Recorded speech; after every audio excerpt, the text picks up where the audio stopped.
જય માતાજી મિત્રો, આપણે પહોંચી ગયા છે કનુલાલના ઘરે અને કનુલાલનો ફોન આવ્યો હતો કે ભાઈ જલ્દી જીતા આવી જાવ, હું પટ્ટી ભજીયા બનાવું છું, ભાઈ ગરમા ગરમ ખાવા મળશે ને કે મળશે નહીં, એમાં બાકા ઝીકી વાગી રહી છે, વધે એના હાથમાં આવશે એવું છે. તો આપણે ફટાફટ ભાવેશને લઈને પહોંચી ગયા છે કનુલાલના ઘરે. અહીં આવ્યા ત્યાં તો પ્રોગ્રામ ચાલુ થઈ ગયો હતો અને તમે જોઈ શકો છો ધડાધડ ભજીયા તરાઈ રહ્યા, પટ્ટી ભજીયા, અને એમની ટોપી અધર કરીને આપણે મોઢું બતાવી દઈએ, બાલ મોથા ઓછા થઈ ગયા, કશું વાંધો નહીં. આ એમનો ભોણિયો છે. તાર કોઈ કેવું ભાઈ? કશું નહીં કેવું? શું બધા ઢીલા ગારા જેવો બેઠો છે? આપણો ભાવેશ કોઈક કહેવા માગે છે, કોઈક બોલો ભાઈ. હાલ કશું કેવું નહીં ભાઈ, આપણે હાલ વાળ કપાવા જવાનું અમેરિકા 2 દાડા. ઓહો, અમેરિકા ટેન બાલ કપાવા?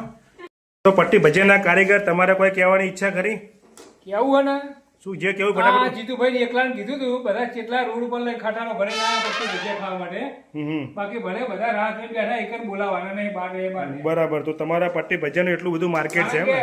500 ગ્રામ લોટના બનાયા, બરાબર. 500 ગ્રામ મરચા હતા, તો બધાને એટલે તમારે એકલાને જ ખાવા આપણે? તમને એકલા કીધું તમે બધાને ચાલે ના બનતી એટલે આ તો અમે તો ન્યા કરીએ ને, એટલે અમે તો બ્લોગર છીએ, એટલે અમારી વાંહે પબ્લિક તો આવવાની ને. એ પ્રમાણે પછી હું બનાવું છું ને હમણાં તો બધા. કશો વાંધો નહીં, આપણે ચોપો બોપો બંધ કરી દઈએ, ભલે ખખડાવતા લોકો પણ આપણે અંદર બેહીને ખાઈ લઈએ. હા, તો હવે તમારે જોવાનું બધું હવે.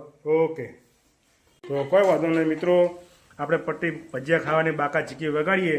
તો સુધી મિત્રો મળીએ આપણે બીજા બ્લોગમાં. જય માતાજી.